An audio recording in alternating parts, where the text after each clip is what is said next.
Assalamualaikum warahmatullahi wabarakatuh. Berbahagia dan senang sekali saya pada hari ini selaku manajer Kalterapu Indah Banjarmasin menjumpai para calon jamaah haji Kalterapu Banjarmasin. Setelah sekian lama kita tidak bertemu, yaitu sejak Desember 2019 yang lalu di Hotel Mentari, ketika dengan para calon jamaah haji keseluruhan. Kemudian waktu berjalan, kita melakukan pelunasan untuk tahap kedua, dan siogianya setelah pelunasan tahap kedua ini kita akan melanjutkan dengan pertemuan-pertemuan lanjutnya yang kami rencanakan itu adalah 10 kali pertemuan. Dan nanti klimaksnya adalah direncanakan pada tanggal 1 April selama 3 hari di Majelis Taklim Guru Juhdian Nur, kemudian akan dimantapkan pada pertemuan-pertemuan intensif lagi, ada sekitar 2 kali. Waktu berjalan, Januari, Februari, Maret. Nah, dimulai bulan Februari itu terjadi wabah, artinya sudah mulai terangkat. Nah, kemudian kita dalam suasana menanti-nanti proses selanjutnya dari persiapan haji ini. Januari, Februari kita masih melaksanakan umrah terakhir pada tanggal 27 Februari. Lanjut Maret, April itu siogianya kita sudah melaksanakan pertemuan-pertemuan untuk manasik. Tapi karena ada protokoler COVID-19 ini, sehingga kita tangguhkan sambil menunggu ketentuan lebih lanjut daripada pemerintah, dalam hal ini Kementerian Agama. Nah, sampailah kita kepada tanggal 2 Juni, yaitu keluarnya pengumuman Kementerian Agama nomor 494 tahun 2020 bahwa keberangkatan haji tahun 2020 tahun 1441 Hijriah itu dibatalkan dan akan berangkat pada tahun berikut, yaitu pada tahun 2021. Bapak Ibu calon jamaah Kalterapu Indah yang saya muliakan, dalam situasi hati kita yang bagaimanapun mungkin ada rasa tidak menentunya, berangkat atau tidak berangkat, menunggu berita, membuka mass media, Bapak Ibu malah yang memberikan informasi melemparkan ke WA Group yang kita bentuk sebagai sarana komunikasi di antara kita, dan bahkan banyak calon jamaah yang lebih awal daripada kita memberikan informasi tersebut. Nah, tanggal 2 Juni 2020 tadi KMA-nya kita lempar dalam WA Group, kemudian kita susul dengan surat impuh tanggal 7 Juni. Mudah-mudahan para calon jamaah telah menyimak, telah membaca. Nah, ini kondisi sekarang. Jadi positif bahwa calon jamaah tahun 2020 1441 Hijriah tidak bisa berangkat pada tahun ini.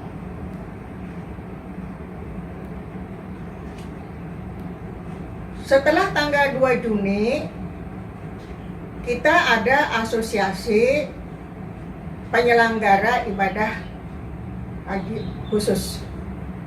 Ada beberapa asosiasi Kalterapu termasuk di dalam himpuh. Itu pada tanggal 3 sudah bertemu dengan Wakil Menteri Agama. Kemudian pada tanggal 4 Juni pertemuan dengan Kementerian Agama, dengan Menteri Agama dan Badan Pengelola Keuangan Haji bersama dengan 5 asosiasi lainnya. Kemudian lanjut pada tanggal 5 khusus pertemuan dengan Badan Pengelola Keuangan Haji Pak Anggito. Nah, dalam surat himpun kepada PIHK. PIHK itu adalah penyelenggara ibadah haji khusus. Termasuk di sana Kaltara Bu Indah sebagai salah satu anggota. Ini ada 5 asosiasi. Ada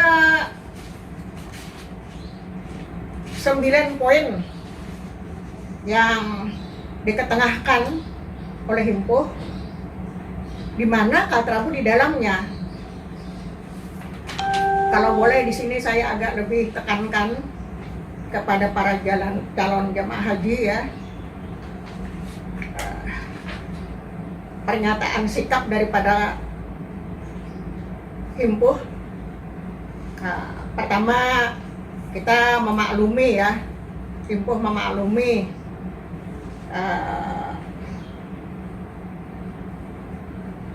surat keputusan Menteri Agama tahun 494 yang dengan sangat tentu dengan sangat terpaksa juga membatalkan, karena keputusan ini diambil adalah dalam situasi ketidakpastian penyelenggaraan haji tahun ini. Tentu kita sama ketahui akibat dari pandemi COVID-19 ini. Kondisi ini memang merisaukan kita untuk melaksanakan perhelatan haji nanti di Saudi Arabia dalam situasi menyesuaikan dengan protokoler COVID-19, di mana seharusnya 14 hari karantina sebelum berangkat, 14 hari karantina sesudah berangkat, setelah selesai, dan selanjutnya. Kemudian juga situasi transportasi dengan menjaga jarak hanya 50%. Mulai dari pesawat terbang, bus nantinya, hotel nantinya, kemah nantinya. Nah, ini yang tidak memungkinkan dan timbullah beberapa hal kesulitan-kesulitan yang tidak bisa kita gambarkan, dan malah kita asumsikan, kita perkirakan barangkali ada beberapa kegiatan, aktivitas ataupun ritual haji yang terpaksa tidak bisa dilaksanakan. Jadi sangat banyak ya, mulai tawaf, sa'i, melontar, mabit di Mina. Nah, ini beberapa pertimbangan yang harus dipersiapkan dengan cermat menyesuaikan dengan COVID-19 ini. Nah, dengan waktu yang sangat sempit ya, akhirnya dengan sangat menyesal tanpa mendengar lebih lanjut dari pengumuman pemerintah Saudi. Nah, sekarang yang menjadi pertanyaan kita adalah khususnya dari para jamaah, calon jamaah, apalagi karena membuka mass media, mendengar wawancara dengan Wapres, mendengar wawancara dengan Ketua Badan Pengelola Keuangan Haji Pak Anggito, nah, dan TP-TP dan biasa wartawan begitu ya, melakukan wawancara-wawancara, dan calon jamaah rajin untuk mencari informasi tersebut. Nah, itu mungkin menimbulkan beberapa hal ya, pertanyaan kita, yaitu tentang status. Tadi pagi saja juga sudah saya lihat di WAG mempertanyakan tentang status kota. Nah, dengan adanya KMA nomor 494 ini, status kota kita tetap dijamin untuk berangkat tahun 2021 42 ya, 42 Hijriah. Nah, sepanjang jamaah tidak menarik dananya. Dan itu memang boleh ditarik apabila menarik sampai $8.000, maka itu kehilangan porsi kotanya. Tapi apabila menarik atau mengambil $4.000 pelunasan, nah ini kotanya aman. Tapi apabila tahun depan dia melakukan pelunasan kembali, nah tentu akan terjadi perubahan kurs dolar, dan mungkin lain-lain halnya. Nah, jadi itu status. Jadi status aman sepanjang tidak mengambil ONH-nya. Status aman apabila yang diambil itu hanya $4.000 pelunasannya.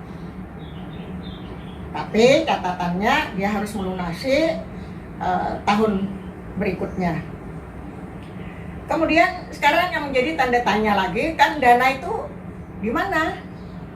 Nah, jadi dari awal pembayaran ONH baik reguler maupun haji khusus itu adalah di rekening Kementerian Agama. Mulai tahun 2018 itu ditunjuk Badan Pengelola Keuangan Haji yang diketuai oleh Pak Anggito. Jadi beliau pernah sebagai Dirjen Haji di Kementerian Agama. Nah, ini akan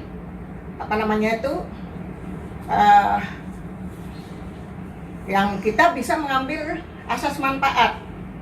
Nah, jadi mulai tahun 2018 itu sudah ada memberikan hasil, dan menurut Badan Pengelola BPKH Keuangan Haji itu bisa dilihat, dan nanti boleh para calon jamaah haji untuk klik berapa, nanti Arifudin akan memberikan petunjuknya, dan kita sudah coba supaya kami dari pihak Kalterabu pun nanti tidak bohong. Jadi Arif saya minta mencoba atas nama seseorang jamaah, dan nanti akan dilempar di AGI juga, dan calon jamaah bisa mengecek sendiri sampai sejauh mana uangnya dan memberikan manfaat berapa. Kalau kami cek kemarin itu sekitar $39 itu manfaat pertama dan kedua dari setoran pertama. Jadi pelunasan belum. Jadi kan uang kita itu adalah $8.000. Dan perlu saya singgung juga di sini, nanti Dewi yang lebih ininya, bahwa penyetoran pertama itu ada $5.000, ya. Nah, kita setorkan ke Kementerian Agama $4.000, pelunasan $4.000. Jadi ada beberapa jamaah kita yang punya dana $9.000 begitu. Nah, jadi kita ada $1.000 itu ada di rekening Kalterabu Indah. Akhirnya kami dari manajemen Kalterabu Indah memohon kepada para jemaah untuk tetap sabar, tabah dan tawakal. Kita masih berdoa kepada Allah, mudah-mudahan Allah panjangkan umur, Allah sehatkan badan kita, waktu kita manfaatkan untuk meningkatkan keimanan dan ketakwaan kita, memperbanyak persiapan kita, khususnya untuk manasik ibadah haji, sehingga kita nanti dapat melaksanakan ibadah haji tahun depan. Dan di sini saya masih memberikan catatan kepada para calon jamaah untuk bisa ngecek nilai manfaat daripada dana kita yang dipegang oleh Badan Pengelola Keuangan Haji, yang nanti nilai manfaat itu menurut keputusan Menteri Agama ini 30 hari sebelum masa haji tahun 2021 akan dikembalikan ke calon jamaah masing-masing. Ini harapan yang menggembirakan kita. Jadi pertama, cek nilai manfaat itu dengan klik ini, nanti akan diberikan petunjuk oleh Arif dan Dewi. Nah, kemudian akan Bapak Ibu akan tahu berapa dolar kira-kira lebihnya daripada dana kita. Dan ini baru nilai manfaat untuk uang kita setoran pertama yang $4.000, untuk pelunasan belum. Nah, ini gambar yang memberikan harapan yang saya sebagai penutup daripada pertemuan saya pada hari ini dengan calon jemaah. Kurang lebihnya saya mohon maaf. Wabillahi taufiq wal hidayah. Wassalamualaikum warahmatullahi wabarakatuh.